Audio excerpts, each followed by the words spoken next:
John Nolan, you did it again. What else can you not do in this world? Oh, hey everyone, Joe here from ActionX. Welcome to What's on the Tuber. Welcome back if this is your 17th Rookie Season 2 episode review. We're coming to a close on this season. It's bittersweet that another season of the Rookie is coming to a close. Hopefully it won't be the last. I don't know what you're waiting on ABC. I really don't know. Renew the damn show! Anyway, so... I'm also, once again, I'm grateful. Well, two things. One, I'm grateful that the Rookie is still making new episodes, still airing new episodes even during this time of unfortunate circumstances with coronavirus, COVID, whatever you want to call it. And also, I hope you're all safe currently. Hope all is well in your lives, or hope things will be better. We're all being affected by it in some aspect, and hopefully, hope everyone's okay. So anyway, with this week, yeah, I completely forgot. So overall, baseball's in this week's episode. I really enjoyed it. I enjoyed it fairly well. I made a prediction earlier this season that I feel like certain things that they set up in the first half of Season 2 were going to come back at some later form in the second half. And it seems like that prediction is coming true. This week's episode kind of took two episodes from earlier this season and kind of continued them all and might as well, and I believe, concluded in a matter of speaking. So I'm very happy on that hashtag Joe was right continues. Now, will the Mexican cartel come back into the things? That'll be the question. But or Rosalind, who knows? I mean, we still got like 3 episodes next for the remaining of the season, and the next one kind of feels like another filler. Not a filler, but more like it's a standalone piece. It's going to continue the character's journey, but it's going to be a standalone piece. And yeah, we'll see what happens. But anyway, so on this week's episode, kind of a little down step from last week. Last week I really felt like it was a really strong one. This one was strong in its own right. It continued the Nolan and Bianca relationship that they set up back in the when Harper was just getting introduced into the Rookie world. And once again, following up on the Ripper storyline when Harper was exploring or explaining her previous undercover experience before she joined the team, and getting to see Lucy kind of get to the next step of her recovery from her traumatic incident back in December was great to see that it's still not the right away, like, okay, things are back to normal. It is slowly, we're getting there, and hopefully we'll be able to see that. And everyone else kind of, was sticking around a bit, or, well, yeah, okay, well, all right. Let's get through. It's kind of hard to jump around. Let's go through the butchered recap. Let's get this over with. So we begin with a lineup, your classic lineup, and for some reason Bradford's there. So here you have this other cocky criminal who said, "Oh, I'm gonna be out of here by lunch. I'm gonna be fine. I'm not gonna stay here whatsoever." He wasn't Western or Texan. I just felt like doing that. So they go for the lineup. Sadly, they couldn't ID the person, so they put him back into lockup. And then here's the thing on certain criminals. This guy was stupid enough to admit what he did to another criminal, supposedly. Like, okay, how about you not talk to the person who's sleeping like this? And that turns out to be Nolan, so he got the confession from there. So, Nolan, what can he not do? Now he's an A-class actor, better than I ever will be. So we get to the actual episode. We get to see. Well, we come back from the intro. We see Wes and the guy from the Hallmark Channel, his boyfriend, ready to do another binge-watching marathon / Netflix and chilling or whatever you want to call it. And Chen's still there. Lucy's still there. So because she's not ready to be comfortable to go out in public again, since after everything that happened, she's now taking her loneliness, well, not loneliness, but her self-exile onto this couple. And Wes is not happy. Wes wants to spend time with his boyfriend. He wants to spend as much time as he can with him, but he can't because Lucy's always around, which makes sense. She's kind of really third-wheeling it, but he's too nice to say anything to her because of everything she's been through. It wouldn't be appropriate to say anything. And then I believe from there we cut back to the bullpen. Yeah, we have another meet. I think we just cut straight to the bullpen, where this week we're doing social media influencing thing. Okay. Apparently, the police department needs to get more good publicity. These get out there in front of all social media feeds, considering the fact that's kind of what's big right now. Obviously, Bradford is against it, but even though, yeah, it's the same thing. Like, it's community policing. Like, you got to be a good face of the community. This is a part of it. Well, a more recent development of it with social media and selfies. Yes, the Gray said selfies. I kid you not. So, and Nolan brings up the bright idea, hey, we're always in our cars, when we're doing this. It's kind of hard to interact with people on the street. We're always in our cars. So Gray's like, you know what? You are totally right, Nolan. Once again, we're going to do foot patrols. So everyone doesn't like Nolan in the scene. So this is where we kind of all split off. I'm sorry, I really apologize. I always yawn. It's not because... it's just I'm always recording these at very late at night after I just came home from an 8-hour shift. So I'm a little bit exhausted, but I'm not tired. But it's just that my body is somehow wanting to produce yawning when I'm on camera for some reason. I really don't know. But anyway, so splitting off, I'm gonna go with the West and Diaz story. This is more of a Diaz storyline this week. So they were doing their foot patrol. They get a special call. And turns out to be a murder crime scene, and we see this the husband kind of distraught, in shock that his wife's dead. He doesn't know what to do. Before they could do anything about it, the main detective shows up. I was initially confused on who this person was. I was recognizing her. I think her name was Grace from Fear the Walking Dead season 5. I think that's correct. I'm not entirely sure, but it kind of looks like her. Hairstyle is a bit different again. Apocalyptic hairstyle compared to civilized hairstyle. It's going to be a difference. But anyway, so she kind of scolds them for hey, you're not doing the proper procedure. And when they cut outside, it's another thing we got during the recap, because I'm guessing we're getting recaps because these are including plot points from earlier episodes. That I don't remember if this was a season 1 episode or a season 2 episode. I mean, I could just look back on the season 2 episodes and see what I was talking about. But... yeah, I don't feel like doing that. But last time we saw Diaz being interested in the detective program, she had a bad case, and it kind of knocked her off the potential of being a detective. So she's still kind of bummed about that. I think that was season 1, I believe, from what I'm remembering. Then, because she's kind of being scolded for her, actions, considering the fact she's not really a detective, and she's trying to do the detective thing, but she's not really a detective. So she's kind of getting that pushiness from the other detective. But she decides to take things into her own matter, so she's doing her own research and investigation back at the station. The other detective shows up, not happy. Apparently this is a kind of a personal beef because she was working on this case, and she almost got the guy, but it turns out Wesley, Diaz's now fiance, actually got the guy off, so she's not entirely happy with her, considering the fact that, again, she's taken with him. So they were about to have a cat fight in the middle of the station, but thankfully Wes intervened and stopped the two of them. But however, I think later on, Diaz gets called by her yeah, listen, we could have done this a little bit differently.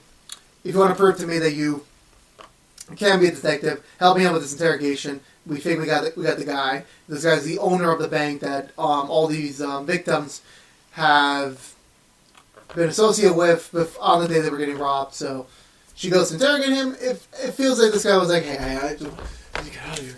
I need to get out of here. Yeah, sorry, I'm a horrible actor. So she manages to push him down. She manages to get him to convince that, yeah, I killed the woman. It wasn't meant to be. It was an accident. She startled me, and I had to kill her because, I mean, we all have a choice, but this guy clearly chose wrong. So that kind of wraps up. No, well, that doesn't really wrap up there. They talk, it's like, hey, I can smooth things over. The detective tells Diaz, hey, I can smooth things over for you if you want. So there is potential for Diaz to still be a detective and kind of move on from the precinct. Well, will she? We don't know. That's kind of up in the air. That's left ambiguous.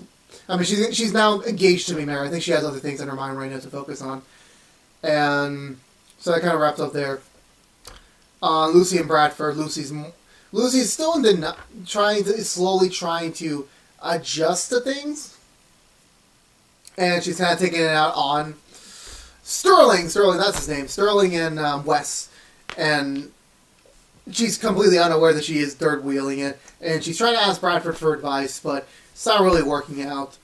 And they actually intervene on a guy trying to steal Girl Scout cookies or the money from the Girl Scouts. I mean, come on, man. These are Girl Scouts. Come on.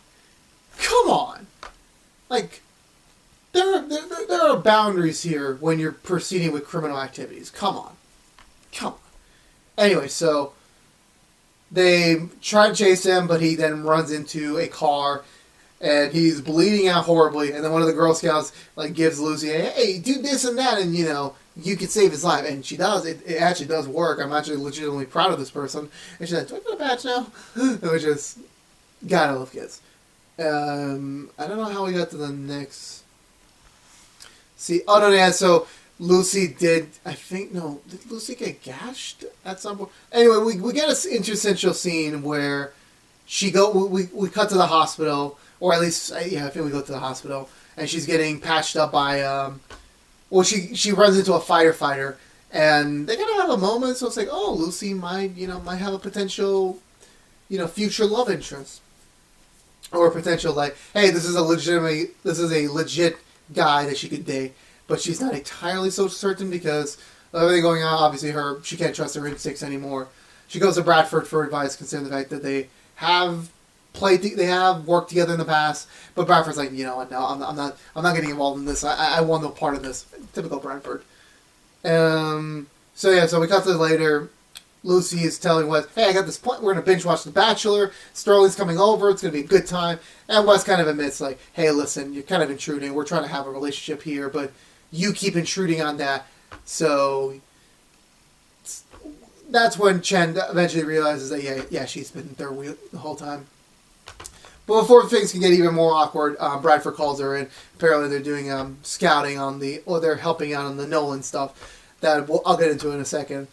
So we cut to the car where Lucy is supposedly talking to Bradford's girlfriend. Turns out she wasn't. She was just talking to herself, how do you call your, do you just call your number and that works? I don't know how that works really. I really don't know. I'm not gonna bother trying it, but that was kind of weird, a little pathetic. I say that in a very nice way because I'm not trying to be mean to her, but it's kind of weird that she has to talk to herself to process her emotions, not to another human being. However, Bradford does admit, okay, yeah, I didn't assume you wanted my romantic advice since the last time I gave you any sort of romantic advice that kind of led you to nearly dying by being buried alive. So he logistically thought that she doesn't want my advice because the last time I said anything, she almost died. Which is it totally makes sense, but she doesn't. She said, I value your opinion. I always have and always will. And then Bradford just becomes brutally honest, yeah, you can do better than him. You can do so much better than him. This is the banter. This is the banter I love from these two. They help out on the Nolan stuff. They help get the guy. They get intercepted by a second vehicle, so they're kind of struck out there. And so when the Nolan stuff ends, when Nolan and Harper's thing go and reaches its conclusion, Lucy actually does meet up with the firefighter again. She becomes open to him, listen, I'm not free on Saturday night, but I'm going for some stuff right now that I don't think I'm exactly ready to pursue my personal life socially again. But he's like, hey, it's cool. But hey, I'll be here whenever you're ready. So kind of nice that Lucy has that option in the near future. And I apologize if my phone's going off. And you can hear it in the distance. Anyway. So yeah, that kind of wraps up the Lucy storyline. Then let's get into Nolan and Harper, which... Did I make tea before this? I don't remember. I see... I can't see... I think I drank my tea before I started this, so I don't have tea on me. Because it's going to be a long one. So, Nolan and Harper, they're up to their usual bickering even after last week. Even after Nolan helped her out, it's not entirely... she's still not mad with the whole Foot Patrol thing. Nolan gives stickers to a kid to kind of promote community policing. It's cute, but Harper's not impressed. They go a little bit ways down the road. And they bust up this drug deal, which turns out to be Bianca, who we saw earlier when Harper was introduced. And she's apparently already back on the streets dealing, even after Nolan helped her out, getting her into a program, watching her carefully, making sure she's on the right path. And so, yeah, he's not entirely happy with this. However, before Bianca can get it fully processed, she mentioned, "Hey, I got this lead. This guy, the Ripper guy, who we saw when Harper was trying to get back into undercover mode to help out a ActionX, an old acquaintance of hers." So this is all lining up that, hey, we could use this information to finally take down Ripper. But Nolan's obviously still a little bit not entirely so certain about Bianca. But however, they do trust her enough to like, okay, we're going to consider this a valid tip, considering the fact she had been dependable on the others before, as we've seen before in the earlier this season. So they're about to bust up this Redwood Gray and some officers. However, the DEA shows up, and Harper apparently knows the DEA agent in charge of this investigation. Kind of a weird reunion. Turns out they can't proceed with this raid because it's interfering with his investigation, and they would have pretty much wasted their time. It was a waste of time. So they're trying to figure out what's their next move. They want to use Bianca to kind of get a wiretap going and maybe get a confession out of Ripper. And Nolan is talking to Bianca, and the way the conversation was perceiving, it's like, okay, Bianca may have misunderstood Nolan's intention and maybe thinking that Nolan was interested in her in a romantic way, which, as we all know, it's not happening. It's definitely not happening. So Nolan tries to explain that to the others. Their understanding, Nolan comes back and kind of confronts her like, listen, I do not have romantic feelings for you. I was just trying to be nice. It's procedure. That's it. And Bianca storms out. She's not happy with the decision they made. And they all decide, you know what, the other way we could do is like, why doesn't Harper and Nolan go undercover, try to pose as those characters as we saw them in the last time we saw Ripper, see if that worked. And it does work. They managed to get in. Initially, he's kind of hesitant, like, no, I'm not really down with this. I'm gonna go along with this. However, Harper manages to convince him while undercover. Nolan gets involved. They manage to bypass early acceptance, barring a background check. So while they wait for that, they stake them out while they're waiting for the call. Like, hey, you're green. Well, let's do the deal. Let's do this. Let's do some business. So we cut to the van. Nolan goes out for a coffee run, and Harper and the DEA agent, very, very flirty with each other. Very flirty. So it turns out they kind of have some romantic feelings for each other, but Harper couldn't proceed then, considering that she was married when the last time they worked together. But now that Harper isn't married anymore, he kind of uses that as an opportunity to hey, maybe we could finally get something going. But Nolan, of course, ruins the moment with his coffee trip. God damn it, Nolan. You ruined a potential scene. But obviously, it wasn't going to happen, the rookie. But anyway. So they get some movement on the house they're surveilling under. And it turns out to be Bianca. She rats them out, and he tries to escape. Everyone proceeds forward with the chase. Nolan and Harper infiltrate the house. I think Nolan gets shot, I believe. I don't remember. I think he does get shot. But they manage to clear out the house, but they can't find Bianca. So everyone's on chase to go get Ripper. Chasing. Sorry, I can't vividly explain a chase scene. You gotta watch it. Sorry about that. I'm not an expert of describing chase scenes. So, and then from there, we get to... Yeah, so they confront them, and they manage to get Ripper down. Bianca's kind of relieved, like, oh, thank God, I'm safe. Nolan saved the day again. Nolan puts on the handcuffs on her, because, yeah, you just aided a criminal. You just ratted out the police. You're going away. And it's kind of heartbreaking, because I know that... Nolan is always the nicest dude in the room. He always gives the benefit of the doubt, and he always treats everyone, whether that is his half-brother or this random criminal. No matter who you are, Nolan always sees the good in people, and he saw that in Bianca, and now he got snuffed out, and he's kind of disappointed and saddened by the fact that he has to arrest someone that he put a lot of time, not a lot of time on screen, but a lot of time off screen, to make sure she bounces back and becomes a contributing member to society again. And it's kind of heartbreaking. It's kind of sad for Nolan. Nolan's always been the guy, everything works out for him, or he's always trying his best to make things everything worked out. And when we see Nolan seeing Bianca get put into the van to get processed away, it's kind of sad that we may not see her again, or maybe the next time we'll see them, it won't be on a good foot. Gracie's is like, you know what? I'm gonna take you out for a beer. You need to get your mind off this. Oh my god, Gray and Nolan going out for a beer. I would kill to see that episode. Harper gets an invitation from the DEA guy to join his department. Get to spend more time together, but she declines since she wants the stability of doing patrol. She wants the stability of trying to get her family life back in order, but she doesn't exactly deny his advantage of maybe making a romantic gesture in the near future. So maybe Harper's back in the game. Who knows? I really don't know. And yeah, that was the end. Again, I think this was a really good episode. Kind of heartbreaking on the Nolan Bianca front to kind of like get that prospect like Nolan trying to mentor or not, or try to help out someone who needs him, and it doesn't work out. The lesson here is that you always can make your choice, and but whatever choice you make, you have to live with the consequences, and Bianca's definitely living those consequences, and kind of reminds me of Spider-Man 3 for some reason. One of the many few things I wish to remember about that movie. And I'm very happy that Lucy is slowly making advancements towards getting to a new normal, because she's probably never going to go back to the old Lucy. She's still the same Lucy we know and love, but she probably won't get back to where she was before. So we're getting slow baby steps there. Baby steps, baby steps. And it was nice to see Diaz maybe get another chance to be a detective. But who knows how that pay out. And yeah, episode 2 thumbs up in my book, and I think that's going to do it for me this week, guys. So if you were unaware, this was What's on the Tube from ActionX. If you want to see what's coming up overall on What's on the Tube, one last thing before I forget. I'm not gonna put this as the title for the this review, because it would only make sense for the overall spectrum, but Nancy Drew gets a name drop on the Rookie.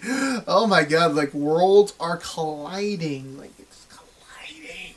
Anyway, so so that leads me to we do Nancy Drew episode reviews each and every Thursday after a new episode is broadcast on the CW, which sadly we're going on a spring finale because of COVID, so we might have to have a change in the schedule, but we'll figure that out next week.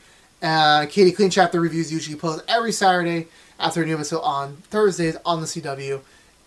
But if you only care about the Rookie, we only do Rookie episode reviews every Monday after its brand new episode on Sunday nights. We do not have a new episode next week. We're on a break, and then we come back on April 26th with the next episode. Hopefully, we're going straight into the finale. So I'm like, thank you, God.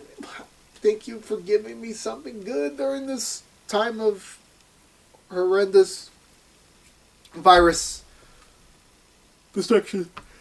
Again, I'm sorry if yawning seems unprofessional. It's just you cannot stop yawning. You really can't.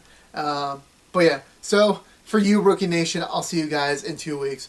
Hopefully, we'll have a straight run to the finale, but I could be wrong. Anyway. But however, once again, guys, this has been What's on the Tube from ActionX. If you want to see more of What's on the Tube, please subscribe to ActionX on YouTube, and also ring the bell for notifications when we have a new episode review live. Like, favorite, share this review if you want to, and also follow us on social media feeds, Twitter, Twitch, even though we really don't stream that much on Twitch nowadays, but hey, still there, still plausible option.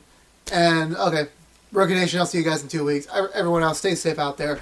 Be good to each other, and peace out.